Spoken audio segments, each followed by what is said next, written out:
한국이 이럴 줄은 몰랐다. 관세 협정에서 나온 한국의 돌발 행동에 미국 실무진들이 기겁을 했습니다. 일부 전문가들은 미국의 오만함이 낳은 결과라며 잔뜩 비난하고 있는데요. 도대체 한국의 돌발 행동이 어떤 후폭풍을 불러일으킨 건지 바로 알아보겠습니다. 그날 아침 저는 하버드 대학교 경제학과 교수실에서 평소와 다름없이 커피를 마시며 학생들의 과제를 검토하고 있었습니다. 30년간 학계에 몸담으며 수많은 정부 자문을 해왔지만 이번처럼 급작스러운 소환은 처음이었어요. 전날 밤 늦게 걸려온 백악관 경제자문회의 사무국장의 전화는 간단 명료했습니다. 다음 날 오후 2시 워싱턴 DC로 즉시 출발해달라는 것이었죠. 사무국장은 전화에서 구체적인 내용은 밝히지 않았어요. 다만 동아시아 경제 정책과 관련된 긴급 자문이 필요하다고만 했습니다. 저는 즉시 다음 날 강의를 조교에게 맡기고 항공편을 예약했어요. 하버드에서 정부 자문 요청을 받는 것은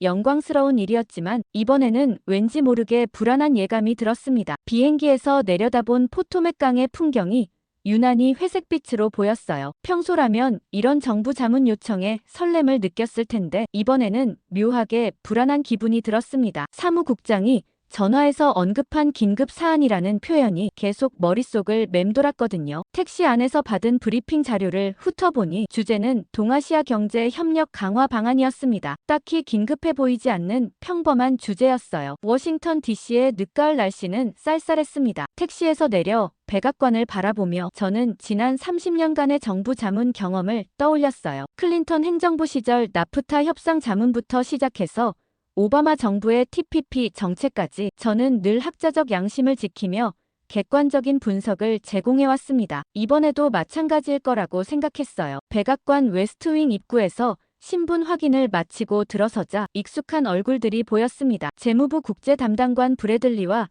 상무부 차관 존슨, 그리고 국가경제위원회의 주요 인사들이 이미 도착해 있었어요. 분위기는 예상보다 훨씬 심각했습니다. 평소 자문회의에서 보던 여유로운 분위기 대신 모든 참석자들의 표정이 굳어 있었거든요. 복도를 걸어가면서 저는 점점 긴장이 되기 시작했어요. 회의실에 들어서자마자 저는 뭔가 이상함을 느꼈어요. 보통 이런 국제경제 관련 회의에서는 해당국 대표들이 참석하거나 최소한 화상으로라도 연결되는 것이 일반적이었습니다. 하지만 오늘은 미국 관료들만 덩그러니 앉아 있었어요. 특히 동아시아 경제 협력이라는 주제에 정작 동아시아 국가대표는 한 명도 보이지 않았습니다. 회의 테이블 위에는 각종 보고서와 자료들이 산더미처럼 쌓여 있었지만 그 어떤 자료에서도 상대국의 입장이나 의견은 찾아볼 수 없었어요. 국가경제위원회 위원장 설리번이 회의를 시작하면서 첫 마디가 충격적이었어요. 일본이 최근 방위비 분담금을 대폭 증액하기로 합의했다는 소식을 전하더니 이제 한국 차례라고 단도직입적으로 말했습니다. 그의 표현은 거침없었어요. 한국도 일본처럼 돈을 내든지 그게 싫으면 관세를 더 내든지 아니면 공장이라도 미국에 더 지으라는 것이었습니다. 마치 한국이 미국에게 빚을 지고 있는 나라처럼 말하고 있었어요. 브래들리 담당관이 구체적인 수치를 제시했어요. 현재 한국의 방위비 분담금을 연간 50% 인상하고 추가로 미국 기업에 대한 기술 이전과 투자 확대를 요구한다는 내용이었습니다. 존슨 차관은 더 나아가 한국이 이런 요구를 거부할 이유가 없다고 단언했습니다. 그의 논리는 간단했어요. 한국은 미국의 안보 우산 하에 있고 미국 시장에 크게 의존하고 있으니 당연히 더 많은 비용을 부담해야 한다는 것이었습니다. 물론 동맹국 간의 비용 분담 협상은 늘 있는 일이었고 협상 초기에는 강한 입장을 취하는 것이 일반적이었지만 회의가 진행될수록 뭔가 불편한 기분이 들기 시작했습니다. 참석자들이 한국을 마치 협상 상대가 아닌 일방적 요구를 받아들여야 하는 대상으로 취급하고 있었거든요. 설리번 위원장은 회의 말미에 중요한 지시를 내렸어요. 이번 정책은 한국의 동의를 구하는 것이 아니라 통보하는 것이라고 명확히 했습니다. 한국이 거부할 경우에 대응책까지 미리 준비해두라고 지시했어요. 저는 그 순간 불편한 마음을 떨칠 수 없었어요. 한국처럼 중요한 동맹국을 상대로 이럴 수는 없다고 생각했죠. 회의가 끝나고 나서도 내내 마음이 불편했죠. 평소라면 정부 자문 후에는 바로 일상으로 돌아갔을 텐데 이번에는 달랐어요. 무엇인가 놓친 부분이 있다는 직감이 계속 들었습니다. 그래서 저는 교수실에서 관련 자료들을 다시 검토해보기로 했어요. 백악관에서 받은 회의록을 다시 읽어보니 더욱 당황스러웠습니다. 회의록 어디에도 한국 측의 입장이나 의견이 반영된 부분이 없었어요. 마치 한국이 존재하지 않는 나라처럼 취급되고 있었습니다. 저는 즉시 동료 교수인 김영준에게 전화를 걸었어요. 김영준은 하버드 케네디 스쿨에서 국제관계를 가르치는 한국계 미국인으로 한미 관계 전문가였습니다. 김영준과의 통화에서 충격적인 사실을 알게 됐어요. 바로 그 시기에 한국 외교부 차관이 방미 중이었다는 것이었습니다. 한국 측에서는 한미 경제 협력 방안에 대해 논의하고 싶다며 여러 차례 면담을 요청했지만 모두 거절당했다고 했어요. 심지어 공식적인 거절 통보도 받았다는 소식이었습니다. 저는 그 말을 듣고 깊은 충격에 빠졌어요. 게다가 김영준이 전해준 바에 따르면 한국 측의 면담 요청에 대해 국무부 고위 관계자가 한 말이 가관이었어요. 한국은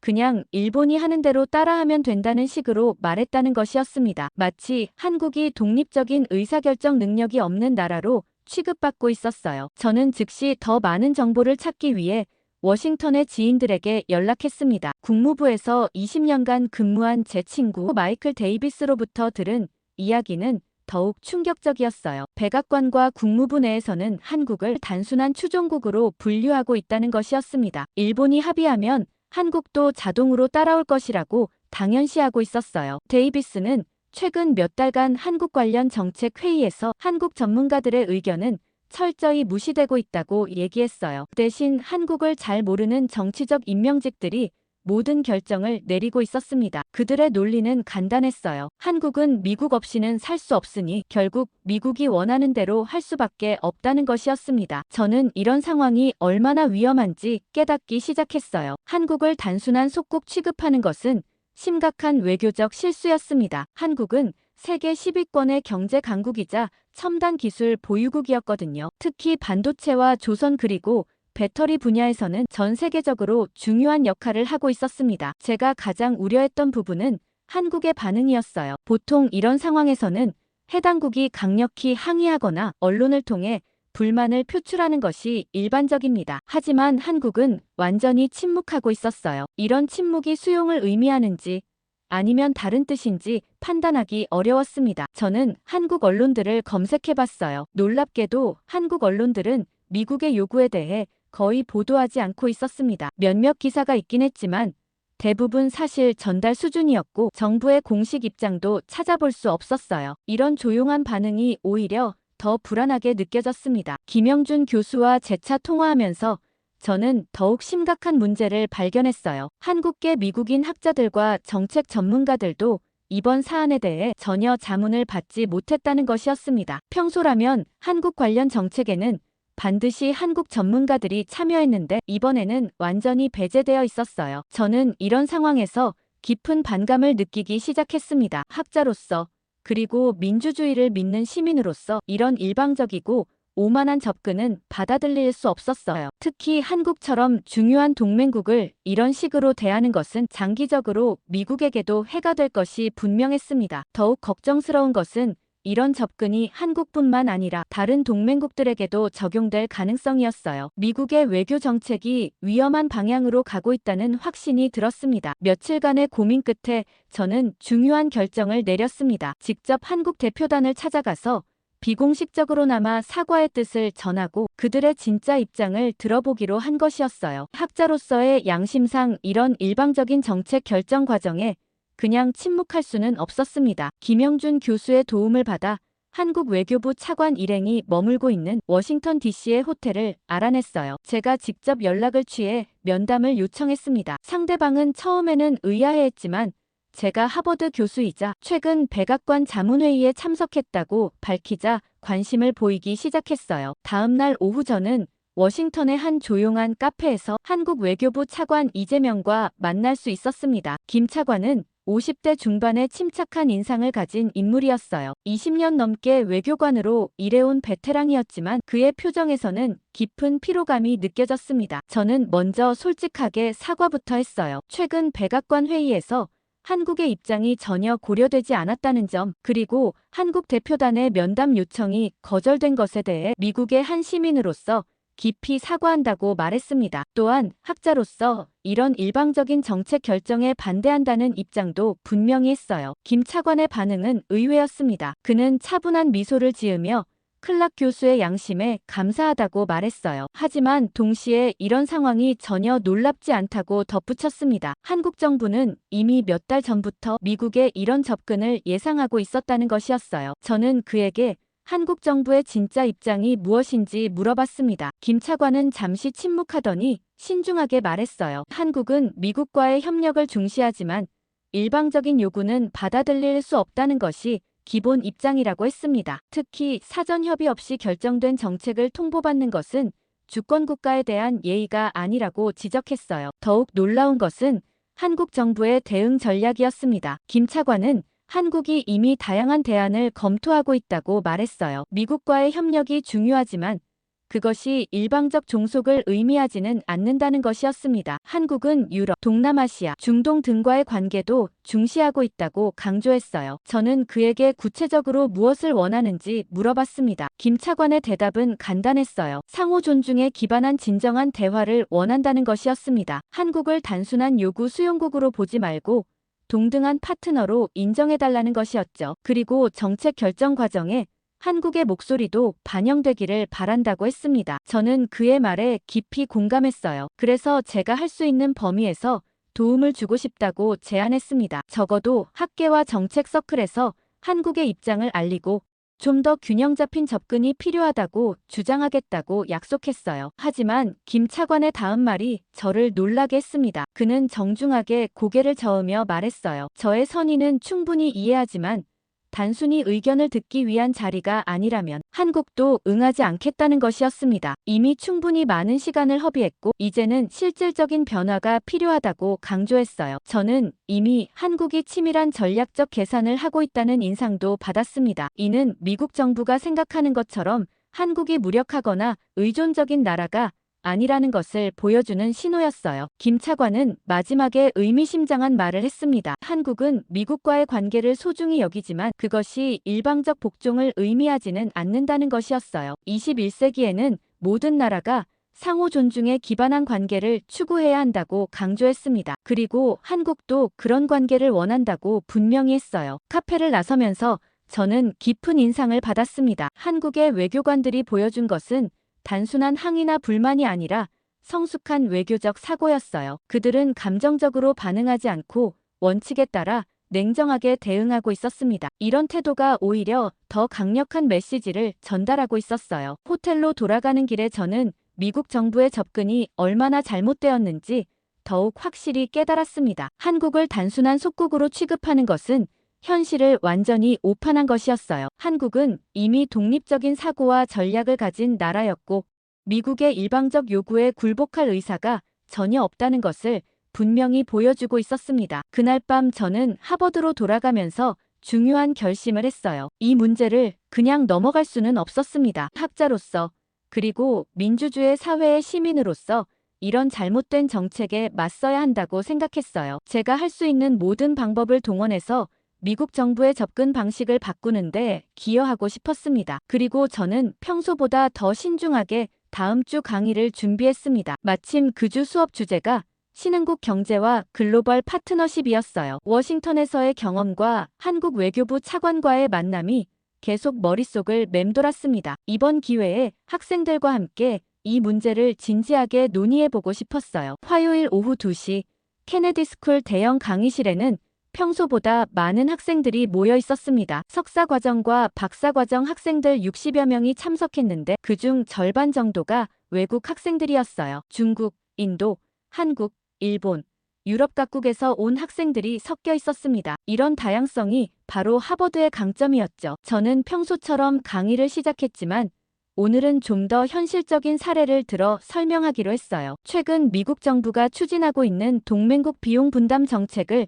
예로 들면서 전통적인 국제관계 이론과 현실의 괴리에 대해 이야기했습니다. 학생들의 반응이 평소보다 더 적극적이었어요. 수업이 절반쯤 진행됐을 때 중국에서 온 박사과정 학생 리웨이가 손을 들었습니다. 그는 직설적으로 물어봤어요. 한국 같은 나라는 결국 미국 없으면 경제적으로 버틸 수 없는 것 아니냐고 말이죠. 미국 시장에 대한 의존도가 워낙 높고 안보도 미국에 의존하고 있으니 결국 미국이 요구하면 따를 수밖에 없다는 것이 그의 논리였어요. 그러자 미국 학생인 제니퍼 톰슨이 거들었습니다. 일본도 결국 미국의 요구를 받아들였는데 왜 한국은 안 된다는 건지 이해할 수 없다고 말했어요. 동맹국이라면 당연히 더 많은 비용을 부담해야 하는 것 아니냐는 것이었습니다. 강의실 분위기가 점점 뜨거워지기 시작했어요. 저는 이 순간을 놓칠 수 없다고 생각했습니다. 학생들의 이런 반응이야말로 미국 사회 전반의 인식을 보여주는 것이었거든요. 저는 칠판 앞으로 나가서 천천히 설명하기 시작했어요. 먼저 한국 경제의 실제 구조부터 정확히 알아야 한다고 강조했습니다. 저는 구체적인 수치들을 제시했어요. 한국은 세계 10위의 경제대국이며 1인당 GDP가 3만 달러를 넘는 선진국이라고 설명했습니다. 특히 몇 가지 핵심 산업에서는 세계 최고 수준의 경쟁력을 보유하고 있다고 강조했어요. 조선업의 경우 세계 1위, 반도체는 메모리 부문에서 세계 시장의 70% 이상을 점유하고 있다고 말했습니다. 학생들의 표정이 조금씩 변하기 시작했어요. 제니퍼가 다시 손을 들었습니다. 그래도 결국 미국 시장이 가장 중요한 것 아니냐고 반박했어요. 저는 이번에는 더 구체적인 데이터를 제시했습니다. 한국의 대미 수출 의존도는 전체 수출의 20% 정도에 불과하다고 설명했어요. 오히려 중국, 유럽, 동남아시아와의 교역이 더 큰 비중을 차지하고 있다고 말했습니다. 더욱 중요한 것은 한국이 미국에 제공하는 가치였어요. 저는 학생들에게 생각해보라고 했습니다. 한국 없이 미국의 첨단 산업이 제대로 돌아갈 수 있겠느냐고 말이죠. 삼성과 SK 하이닉스가 공급하는 메모리 반도체가 없으면 아이폰도 만들 수 없고 현대중공업이 건조하는 LNG 운반선 없이는 미국의 에너지 수출도 제한될 수밖에 없다고 설명했어요. 리웨이가 또 다른 질문을 던졌습니다. 그래도 안보 측면에서는 한국이 일방적으로 미국에 의존하는 것 아니냐고 말이죠. 저는 이 부분에서도 정확한 팩트를 제시했어요. 한국이 제공하는 전략적 가치는 단순히 기지 제공에 그치지 않는다고 설명했습니다. 주한미군 기지는 동아시아 전체를 커버하는 핵심 전략 거점이며 한국 없이는 미국의 아시아 전략 자체가 불가능하다고 강조했어요. 게다가 한국의 방산 기술력이 이미 세계 최고 수준에 도달했다는 것을 설명했어요. 최근 폴란드에 수출한 K9 자주포와 K2 전차는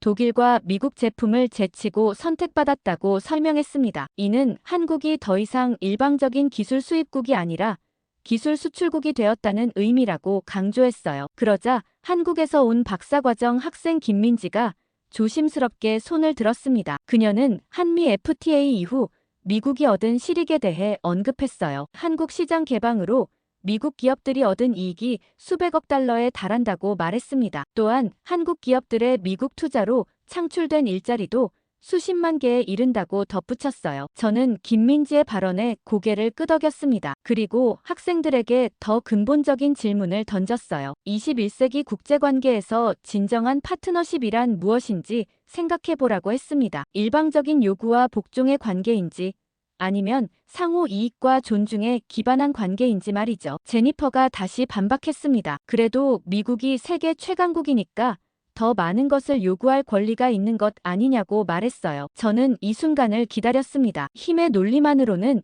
지속 가능한 관계를 만들 수 없다고 설명했어요. 오히려 상대방을 존중하고 인정할 때 더 강력하고 오래가는 파트너십이 만들어진다고 강조했습니다. 강의 시간이 거의 끝나갈 무렵 저는 학생들에게 미국의 진정한 힘은 군사력이나 경제력에만 있는 것이 아니라 다른 나라들과 상호 존중에 기반한 관계를 만들어가는 능력에 있다고 말했습니다. 그리고 그 중에서도 특히 한국과 잘 지내는 게 매우 중요하다고 강조했어요. 강의실에서의 열띤 토론이 끝난 후 며칠이 지나자 예상치 못한 일이 벌어졌습니다. 제 강의를 들은 학생 중 한 명이 그날의 토론 내용을 녹음해서 소셜미디어에 올린 것이었어요. 특히 한국의 경제적 기여도와 전략적 가치에 대한 제 설명 부분이 화제가 되면서 빠르게 확산되기 시작했습니다. 처음에는 하버드 내부에서만 회자되던 이야기가 점차 워싱턴의 정책 서클까지 퍼져나갔어요. 몇몇 언론에서도 관심을 보이기 시작했습니다. 워싱턴 포스트의 한 기자가 저에게 연락해와서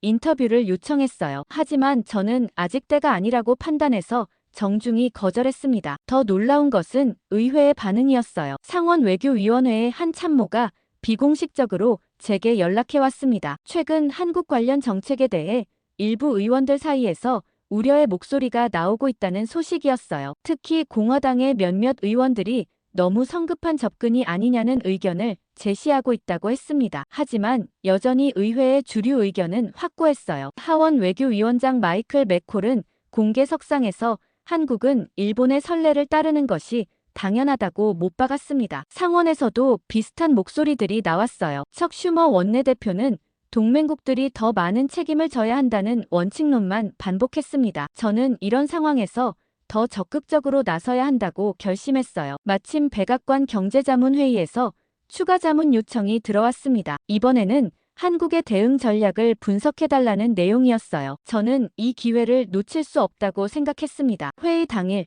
저는 평소보다 더 많은 자료를 준비해갔어요. 한국 경제의 실제 구조, 한미 교역의 상호 이익, 그리고 한국이 미국에 제공하는 전략적 가치에 대한 구체적인 데이터들이었습니다. 회의실에는 지난번과 비슷한 인사들이 참석해 있었지만 분위기는 조금 달랐어요. 설리번 위원장이 회의를 시작하면서 한국의 이상한 침묵에 대해 언급했습니다. 보통 이런 상황에서는 해당국이 강력히 항의하거나 언론 플레이를 하는 것이 일반적인데 한국은 너무 조용하다는 것이었어요. 이런 반응을 어떻게 해석해야 하는지 제 의견을 물어봤습니다. 저는 이 순간을 기다렸고 차분하게 제 분석을 시작했습니다. 한국의 침묵은 수용을 의미하는 것이 아니라 전략적 사고의 결과일 가능성이 높다고 말했어요. 한국은 감정적 대응 대신 체계적인 대안을 모색하고 있을 것이라고 분석했습니다. 브래들리 담당관이 즉시 반박했어요. 한국이 아무리 생각해봐도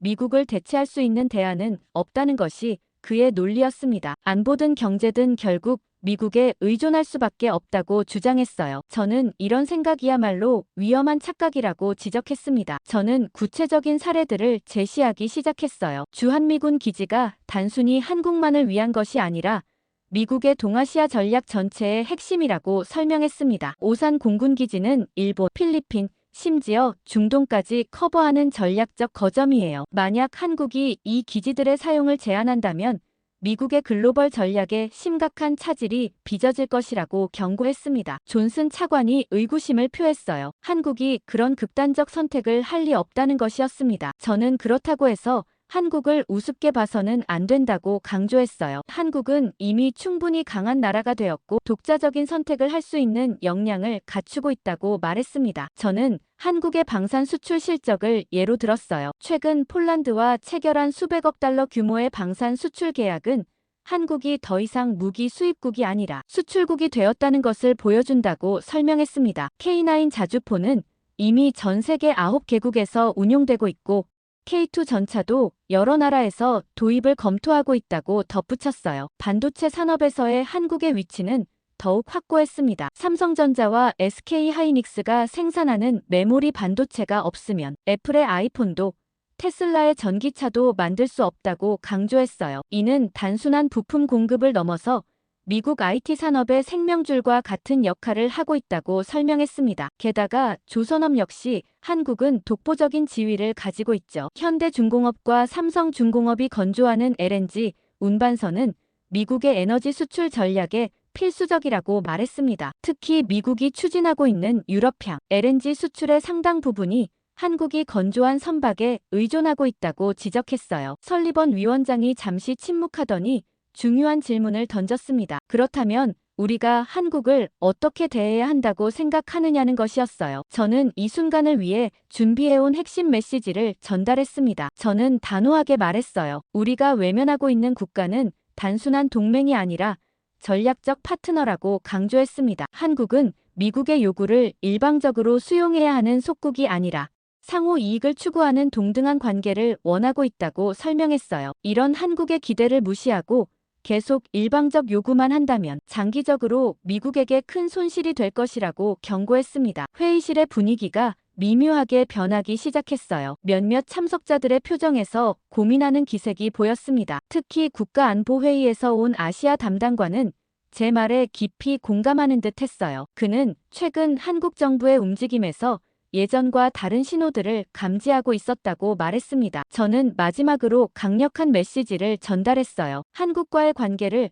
무조건 다시 정립해야 한다고 주장했습니다. 회의가 끝나고 나서 몇몇 참석자들이 개별적으로 제게 다가왔어요. 그들은 제 분석에 상당한 관심을 보였습니다. 특히 한국의 실제 역량에 대해서는 대부분이 과소평가하고 있었다는 것을 인정했어요. 저는 이런 반응이 변화의 시작이 될 수 있다고 희망했습니다. 백악관 회의에서의 제 발언이 생각보다 큰 파장을 일으켰습니다. 며칠 후 워싱턴의 몇몇 정책 전문가들로부터 연락이 오기 시작했어요. 대부분 제 분석에 관심을 보이거나 추가 정보를 요청하는 내용들이었습니다. 하지만 동시에 의회의 반발도 있었어요. 특히 하원 외교위원회의 몇몇 의원들이 제 견해에 대해 공개적으로 반박하기 시작했습니다. 공화당 소속 톰 코튼 의원은 언론 인터뷰에서 일부 학자들이 현실을 모르고 이상론만 펼치고 있다고 비판했어요. 민주당 쪽에서도 비슷한 반응이 나왔습니다. 아담 시프 의원은 한국의 기여도를 과대평가해서는 안 된다고 말했어요. 저는 이런 반응들을 지켜보면서 묘한 의구심을 갖기 시작했습니다. 물론 정치인들이 기존 정책을 고수하려는 것은 이해할 수 있었어요. 하지만 일부 의원들의 반응은 단순한 정책적 견해 차이를 넘어서는 것 같았습니다. 마치 한국에 대한 개인적 반감이 있는 것처럼 보였거든요. 제가 특히 주목한 것은 플로리다 출신 공화당 의원 릭 스콧의 발언이었어요. 그는 한국이 미국의 관대함을 당연하게 여기고 있다면서 이제는 제대로 된 대가를 치러야 할 때라고 강하게 주장했습니다. 하지만 그의 논리에는 구체적인 근거가 부족했어요. 오히려 감정적인 색채가 강했습니다. 저는 스콧 의원의 배경을 조사해 보기로 했어요. 공개된 자료들을 살펴보니 흥미로운 사실을 발견했습니다. 스콧 의원은 최근 몇 년간 여러 로비 단체들로부터 상당한 후원을 받고 있었어요. 그 중에는 중국계 기업들과 연관된 로비스트들도 포함되어 있었습니다. 더 자세히 파보니 더욱 의심스러운 정황들이 나타났습니다. 스콧 의원의 정치자금 기부자 명단에는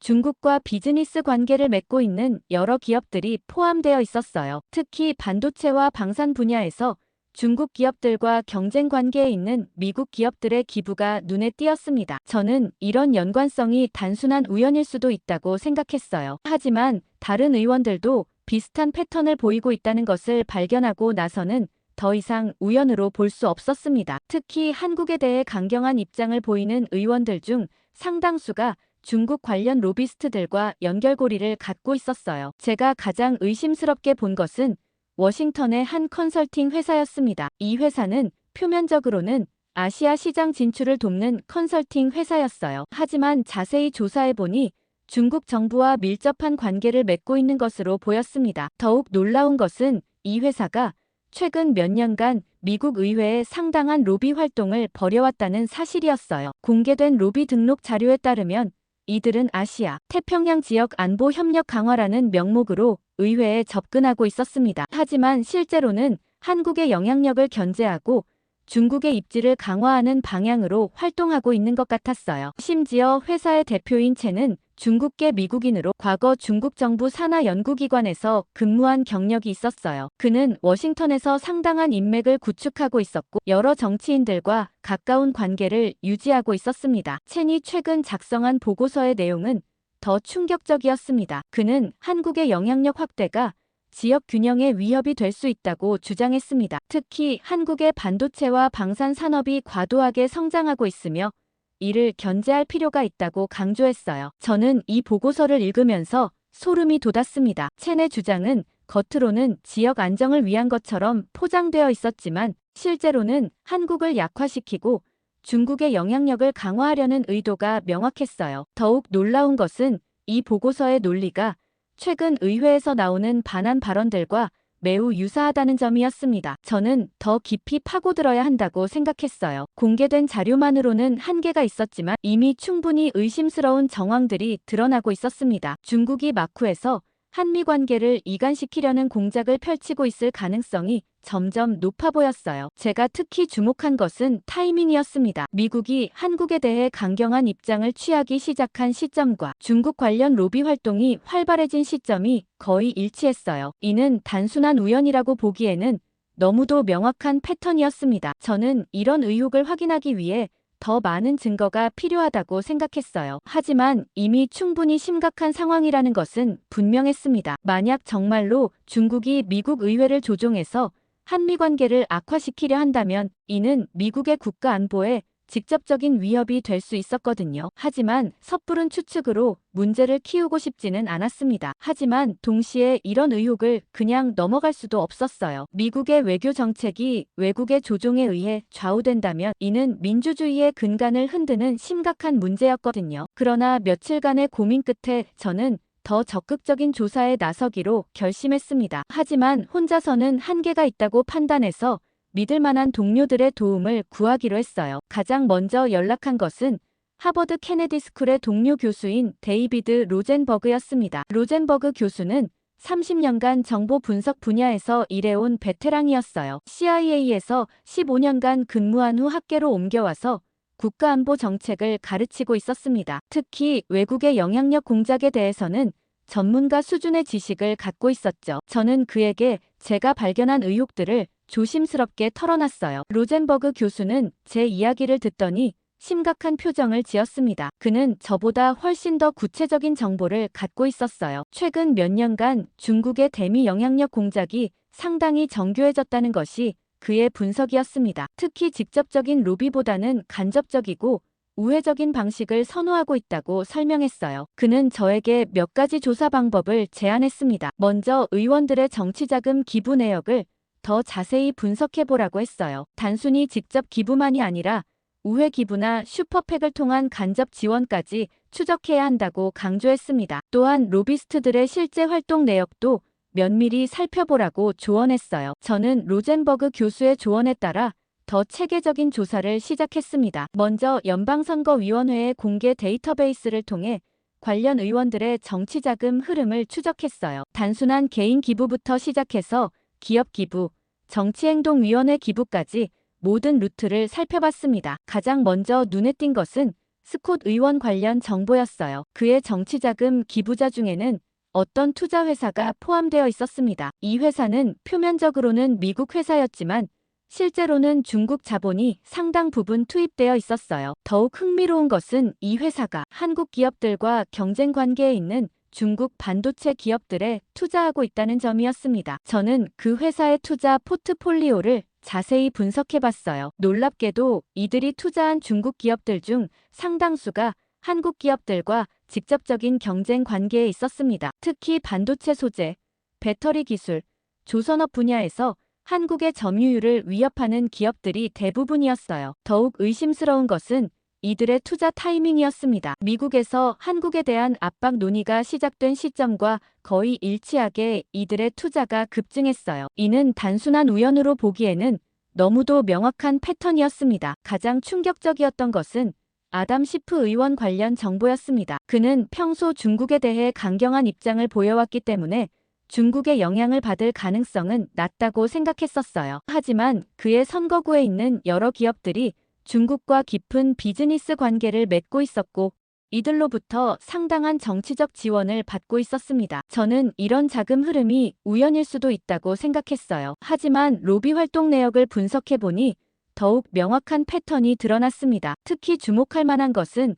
이들의 로비 전략이었습니다. 직접적으로 중국의 이익을 주장하지 않고 대신 지역 균형이나 공정한 경쟁이라는 명목으로 접근하고 있었어요. 한국의 급속한 성장이 지역 안정에 위협이 될 수 있다거나 한국 기업들의 시장 독점을 견제해야 한다는 식의 논리를 펼치고 있었습니다. 저는 이런 논리가 얼마나 교묘한지 깨달았어요. 겉으로는 합리적인 우려를 제기하는 것처럼 보이지만 실제로는 한국을 약화시켜서 중국의 이익을 도모하는 전략이었거든요. 더욱 놀라운 것은 이런 논리가 의회 내에서 상당한 공감을 얻고 있다는 점이었습니다. 로젠버그 교수와 재차 만나서 제가 발견한 증거들을 공유했어요. 그는 제 조사 결과를 보더니 심각하게 고개를 끄덕였습니다. 이는 중국의 전형적인 영향력 공작 패턴이라고 확신했어요. 직접적인 압력이나 매수보다는 간접적이고 장기적인 접근을 통해 미국의 정책 결정에 영향을 미치려는 전략이라고 분석했습니다. 심지어 실제로 미국 의회에서 한국에 대한 인식이 부정적으로 변하고 있었고 이는 중국이 의도한 바와 정확히 일치했습니다. 한미 관계가 악화되면 가장 큰 수혜자는 중국이었거든요. 저는 이제 더 구체적인 증거를 확보해야 한다고 생각했어요. 지금까지 발견한 것들은 정황상 의혹을 제기하기에는 충분했지만 결정적인 증거는 부족했습니다. 로젠버그 교수는 이런 경우 보통 내부 문서나 통신 기록이 필요하다고 조언했어요. 하지만 그런 자료를 얻기는 쉽지 않았습니다. 저는 합법적인 범위 내에서 접근할 수 있는 방법을 모색해야 했어요. 다행히 로젠버그 교수가 정부 내 지인들을 통해 일부 정보를 확인할 수 있다고 제안했습니다. 그런데 며칠 후 그로부터 충격적인 소식을 들었어요. 로젠버그의 소식통에 따르면 FBI가 이미 몇 달 전부터 중국의 대미, 영향력 공작을 조사하고 있었다는 것이었습니다. 특히 의회 로비 활동에 대한 수사가 진행 중이었고, 제가 의혹을 제기한 인물들 중 일부가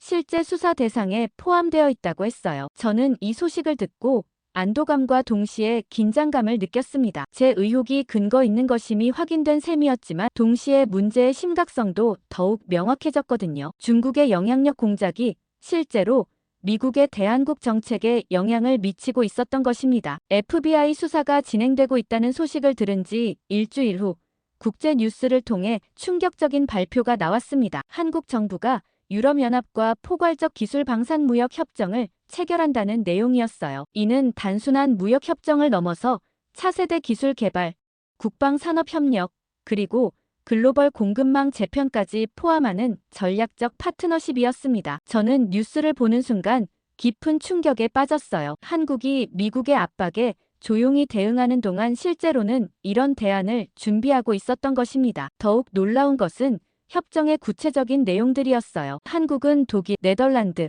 프랑스와 함께 차세대 반도체 기술 연구소를 공동으로 설립하기로 했고, 벨기에와는 배터리 소재 공급 파트너십을 체결했습니다. 가장 충격적이었던 것은 방산 협력 부분이었어요. 한국은 프랑스와 이탈리아와 함께 차세대 전투기 개발 프로젝트에 참여하기로 했고, 영국과는 차세대 잠수함 기술 공유 협정을 체결했습니다. 이는 한국이 더 이상 미국의 방산 기술에만 의존하지 않겠다는 강력한 신호였어요. 심지어 한국은 유럽에 총 300억 달러 규모의 반도체 및 배터리 공장을 건설하기로 했어요. 삼성전자는 독일의 최첨단 파운드리 공장을, SK 하이닉스는 네덜란드의 메모리 반도체 연구센터를 설립한다고 발표했습니다. LG 에너지 솔루션은 폴란드와 헝가리의 대규모 배터리 공장을 짓기로 했어요. 저는 이런 발표들을 보면서 한국의 전략이 얼마나 치밀했는지 깨달았습니다. 미국이 한국을 압박하는 동안 한국은 조용히 미국을 우회하는 새로운 경제 생태계를 구축하고 있었던 것이에요. 이는 단순한 대응이 아니라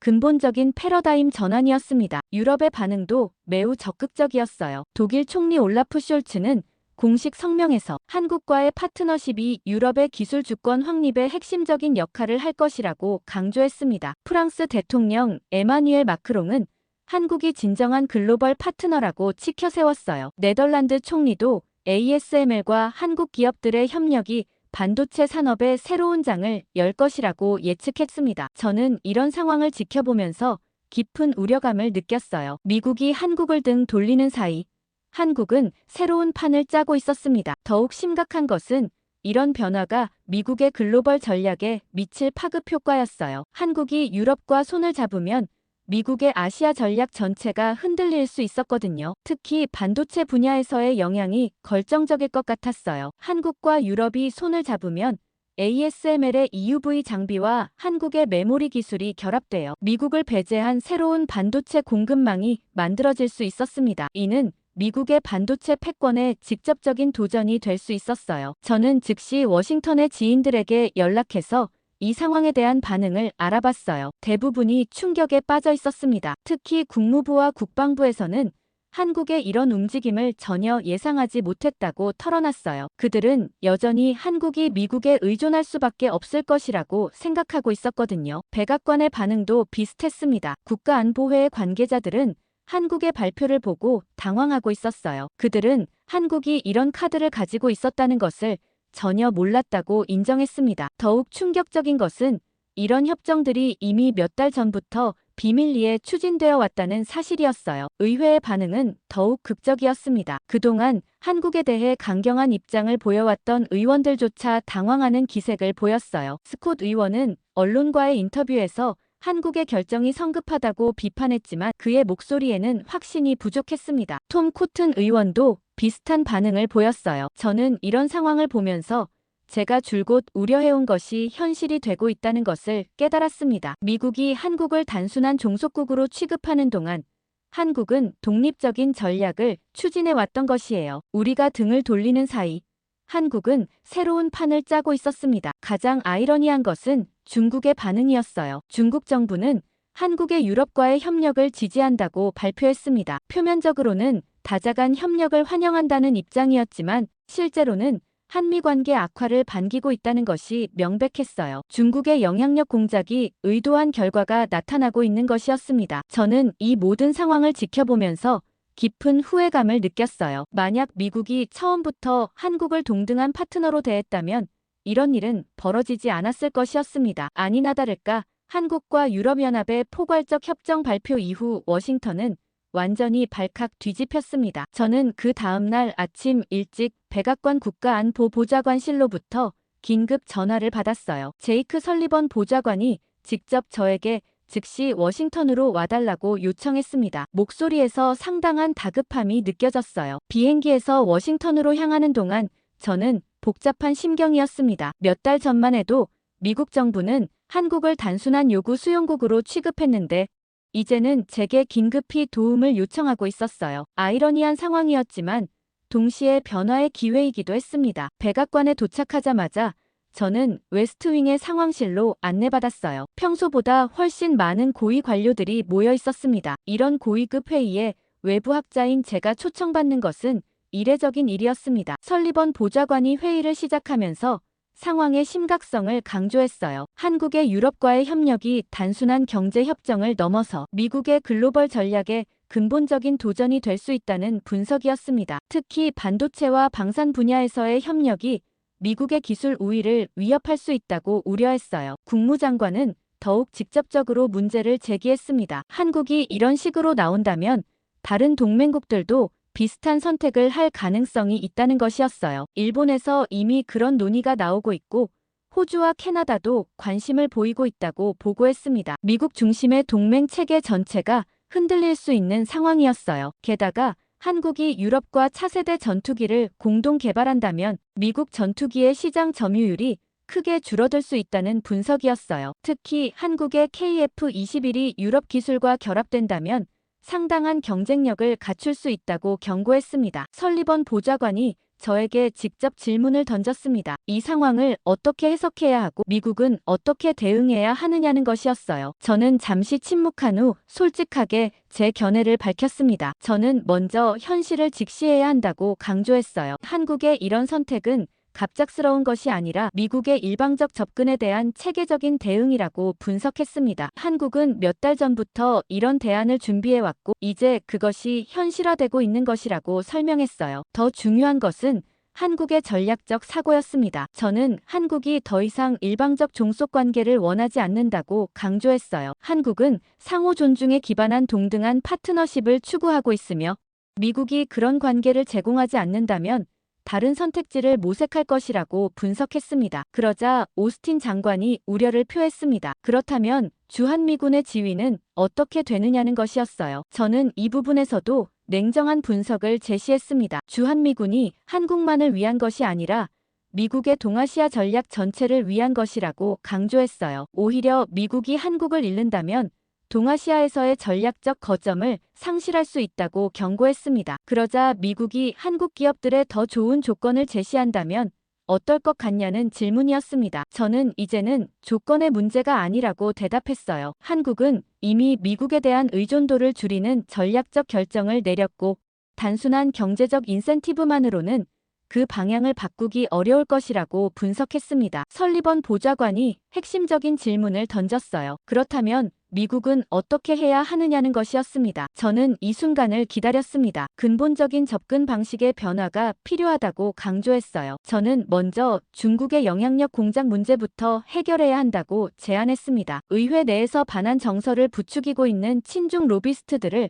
색출하고 처벌해야 한다고 강조했어요. 이미 FBI가 수사를 진행하고 있다는 것을 언급하면서 이 문제의 해결이 선행되어야 한다고 주장했습니다. 다음으로는 한국과의 관계를 완전히 재정립해야 한다고 제안했어요. 일방적 요구나 압박 대신 상호 존중에 기반한 진정한 파트너십을 구축해야 한다고 강조했습니다. 한국을 동등한 전략적 파트너로 인정하고 공동 이익을 추구하는 방향으로 관계를 발전시켜야 한다고 말했어요. 저는 또한 구체적인 협력 방안도 제시했습니다. 한미 공동기술연구소 설립, 차세대 산업 분야에서의 공동투자 펀드 조성, 그리고 글로벌 공급망 방어를 위한 전략적 협력 등을 제안했어요. 이런 협력을 통해 한국이 유럽으로 기울어가는 것을 막고 다시 미국과의 파트너십을 강화할 수 있을 것이라고 분석했습니다. 회의실의 분위기가 점차 진지해졌어요. 참석자들 모두 상황의 심각성을 인식하고 있었습니다. 설리번 보좌관은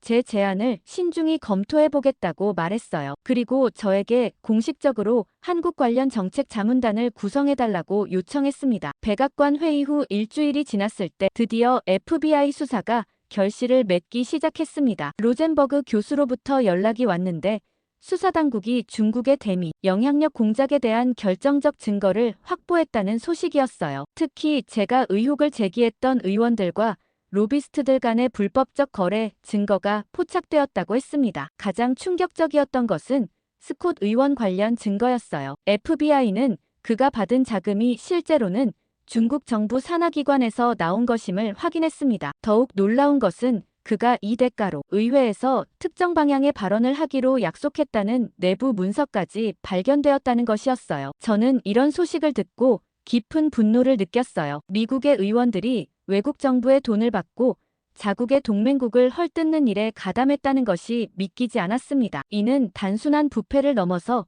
국가 반역에 해당하는 행위였어요. FBI는 신중하게 수사를 진행했지만 결국 공개할 수밖에 없는 시점이 왔습니다. 상원법사위원회가 이 문제에 대한 청문회를 개최하기로 결정한 것이었어요. 청문회가 끝나고 나서 언론의 반응은 폭발적이었습니다. 주요 방송사들이 일제히 이 사건을 톱뉴스로 다뤘어요. 워싱턴 포스트와 뉴욕타임스는 일면 전체를 할애해서 중국의 의회 조종 공작을 상세히 보도했습니다. 가장 인상적이었던 것은 여론의 반응이었어요. 미국 국민들은 자국의 의원들이 외국 정부의 돈을 받고 동맹국을 배신했다는 사실에 분노했습니다. 특히 한국에 대한 인식이 급격히 호전되기 시작했어요. 한국이 피해자였다는 것이 명확해지면서 동정 여론이 확산되었습니다. 게다가 청문회 이후 워싱턴은 완전히 다른 분위기가 되었습니다. 의회는 그야말로 패닉 상태에 빠졌어요. 중국의 영향력 공작이 얼마나 깊숙이 침투해 있었는지 드러나면서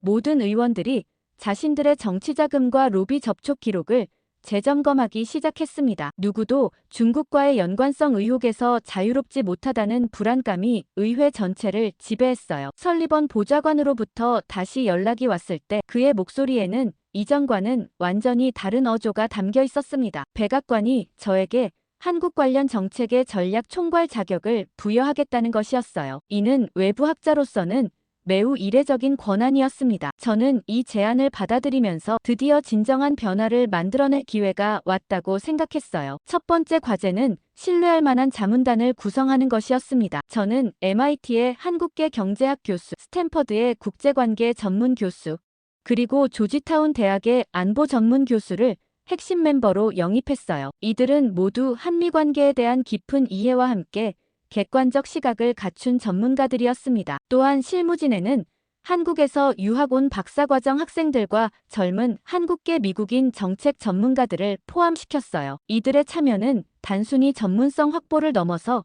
상징적 의미도 컸습니다. 한국계 미국인들이 미국의 대한국 정책 수립에 직접 참여한다는 것 자체가 새로운 변화의 신호였거든요. 자문단 첫 회의에서 우리는 현실적 문제들에 직면했습니다. 한국이 이미 유럽과의 협력을 본격화하고 있는 상황에서 미국이 제시할 수 있는 대안이 무엇인지 고민해야 했어요. 김정호 교수는 단순한 경제적 인센티브만으로는 한국의 전략적 방향 전환을 되돌리기 어려울 것이라고 분석했습니다. 무엇보다 한국이 원하는 것은 돈이나 혜택이 아니라 존중과 동등한 파트너십이라는 것이었습니다. 따라서 미국의 접근 방식 자체가 완전히 바뀌어야 한다고 강조했어요. 일방적 요구나 압박 대신 진정한 협력 모델을 제시해야 한다는 것이 그의 주장이었습니다. 우리가 첫 번째로 제안한 것은 한미 공동기술연합의 설립이었어요. 이는 단순한 기술 이전이나 일방적 협력이 아니라 양국이 동등한 입장에서 차세대 기술을 공동 개발하는 플랫폼이었습니다. 특히 인공지능, 양자 컴퓨터, 바이오 기술 분야에서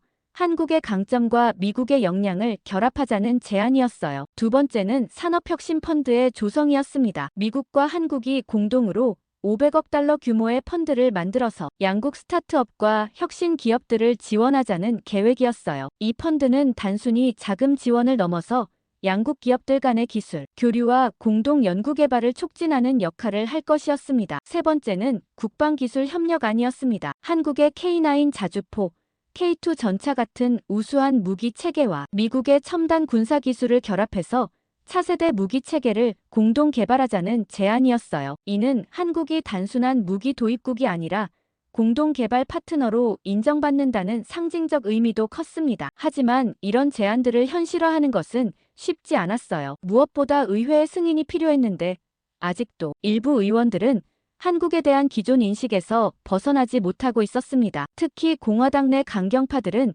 여전히 한국이 더 많은 부담을 져야 한다는 입장을 고수하고 있었어요. 저는 의회 설득을 위해 직접 나서기로 했습니다. 하원 외교위원회와 상원 외교위원회를 차례로 방문해서 우리의 제안을 설명하고 지지를 요청했어요. 처음에는 회의적인 반응이 많았지만 중국 영향력 공작 사건 이후 분위기가 조금씩 바뀌기 시작했습니다. 특히 젊은 의원들의 반응이 긍정적이었어요. 그들은 21세기형 동맹 관계의 필요성을 잘 이해하고 있었고 한국과의 새로운 파트너십에 대해 열린 마음을 보였습니다. 하지만 가장 큰 변화는 여론이었습니다. 중국 공작 사건이 폭로된 후 미국 국민들의 한국에 대한 인식이 급격히 호전되었어요. CNN과 MBC가 실시한 여론조사에 따르면 한국을 신뢰할 수 있는 동맹국으로 보는 미국인의 비율이 80%를 넘어섰습니다. 저는 이런 변화를 보면서 희망을 느꼈어요. 비록 늦었지만 미국이 올바른 방향으로 가고 있다는 확신이 들었습니다. 하지만 동시에 시간이 많지 않다는 것도 알고 있었어요. 한국이 유럽과의 협력을 더욱 깊화하기 전에 미국이 새로운 제안을 내놓아야 했거든요. 가장 큰 도전은 한국 정부의 신뢰를 회복하는 것이었습니다. 몇 달간 한국을 무시하고 압박했던 미국이 갑자기 협력을 제안한다고 해서 한국이 쉽게 믿어줄 리 없었어요. 진정성을 보여주기 위해서는 구체적이고 실질적인 행동이 필요했습니다. 미국 사회의 극적인 변화에도 불구하고 한국 정부의 반응은 여전히 조심스러웠습니다. 하지만 드디어 돌파구가 열렸어요. 한국 외교부에서 비공식 채널을 통해 대화 의향을 표명해온 것이었습니다. 몇 달간의 냉랭한 침묵을 깨고 처음으로 나온 긍정적 신호였어요. 설리번 보좌관은 즉시 저에게 연락해왔습니다. 한국 측이 워싱턴에서 고위급 전략협력 회의를 갖자고 제안했다는 소식이었어요. 하지만 조건이 있었습니다. 이번에는 일방적 요구나 압박이 아닌 진정한 파트너십 논의여야 한다는 것이었습니다. 미국도 이 조건을 흔쾌히 받아들였어요. 회의 준비 과정에서 저는 한국 측의 세심함을 느낄 수 있었습니다. 회의 장소부터 시작해서 참석자 구성, 의제 설정까지 모든 것이 동등한 입장에서 협의되었어요. 이는 과거의 일방적 통보와는 완전히 다른 방식이었습니다. 한국 대표단은 통상교섭본부장을 수석 대표로 해서 외교부, 산업통상자원부, 과학기술정보통신부, 국방부의 고위 관료들로 구성되었어요. 미국 측도 이에 상응하는 수준의 대표단을 꾸렸습니다. 국무차관, 상무차관, 국방차관보, 그리고 백악관 국가안보회의 고위 관료들이 참석했어요. 회의 첫날, 저는 한국 대표단의 분위기에서 과거와는 완전히 다른 자신감을 느꼈습니다. 몇 달 전 호텔 로비에서 만났던 차관의 조심스러운 모습과는 전혀 달랐어요. 이제 한국은 대등한 파트너로서 당당하게 자신들의 입장을 표명하고 있었습니다. 통상교섭본부장이 첫 발언에서 명확히 한 것은 한국의 기본 원칙이었어요. 상호 존중, 호혜 평등, 그리고 장기적 파트너십이라는 세 가지 원칙이 모든 협력의 기초가 되어야 한다는 것이었습니다. 또한 한국은 어느 한 나라에 일방적으로 의존하지 않는 다변화된 파트너십을 추구한다고 분명히 했어요. 미국 측 수석 대표인 국무차관은 과거의 접근 방식에 대해 공식적으로 사과했습니다. 한국의 입장을 충분히 고려하지 못했던 점과 일방적인 요구를 했던 점에 대해 깊이 반성한다고 말했어요. 그리고 앞으로는 진정한 동반자로서 함께 발전해 나가고 싶다고 밝혔습니다. 하지만 한국 측의 반응은 여전히 신중했어요. 사과는 받아들이지만 중요한 것은 앞으로의 행동이라고 강조했습니다. 말보다는 실질적인 변화가 필요하다는 것이 한국의 일관된 입장이었어요. 미국 측 실무진은 무조건 한국의 요구 조건을 모두 반영해주겠다고 했죠. 저는 이 회의를 마치면서 깊은 감격을 느꼈어요. 몇 달 전만 해도 불가능해 보였던 변화가 현실이 된 것이었습니다. 비록 중국의 음모와 우리의 실수로 시작된 위기였지만 결과적으로는 한미 관계를 한 단계 더 발전시키는 계기가 되었어요. 회의가 끝나고 한국 대표단과 작별 인사를 나눌 때 통상교섭 본부장이 저에게 개인적으로 감사 인사를 전했습니다. 제가 처음부터 한국의 입장을 이해하고 지지해준 덕분에 이런 결과가 가능했다고 말해주었어요. 저는 그저 옳은 일을 했을 뿐이라고 대답했지만 마음속으로는 뿌듯함을 감출 수 없었습니다. 한미 전략협력회의가 성공적으로 마무리된 지 한 달 후 저는 다시 하버드의 강의실에 서 있었습니다. 하지만 이번에는 특별한 의미가 있었어요. 이 학기 마지막 강의이자 제가 30년간 해온 정부 자문 활동에 대한 회고와 성찰을 담은 강의였습니다. 강의 막바지에 저는 학생들에게 가장 중요한 메시지를 전달했습니다. 우리가 동맹이라 부르는 대상에게 필요한 것은 명령이 아니라 존중이라는 것이었어요. 그리고 21세기의 국제관계는 위계적 질서가 아닌 수평적 네트워크를 기반으로 해야 한다고 강조했습니다. 또한 학자로서 제가 내린 중요한 결정에 대해서도 이야기했어요. 앞으로는 정부 자문 활동을 대폭 줄이고 대신 차세대 외교관과 정책 전문가들을 양성하는 데 더 집중하겠다고 발표했습니다. 이번 경험을 통해 얻은 교훈들을 후배들에게 전수하는 것이 더 중요하다고 판단했거든요. 이런 변화가 일시적인 것이 아니라 지속 가능한 것이 되도록 차세대 지도자들을 잘 양성해야 한다는 것이었어요. 그들이 21세기에 걸맞은 새로운 외교 철학을 갖고 세상을 이끌어갈 수 있도록 도와야 했습니다. 저는 하버드 강단에서 이런 꿈을 현실로 만들어가기로 결심했습니다. 그것이 학자로서 그리고 이 변화의 증인으로서 제가 해야 할 마지막 사명이라고 생각했어요. 누가 봐도 한국이 유리한 싸움 아니었나 싶습니다. 이제 미국도 더 이상 한국을 만만히 볼 게 아니라는 생각이 드는데요. 영상의 내용에 대해 댓글 많이 부탁드립니다.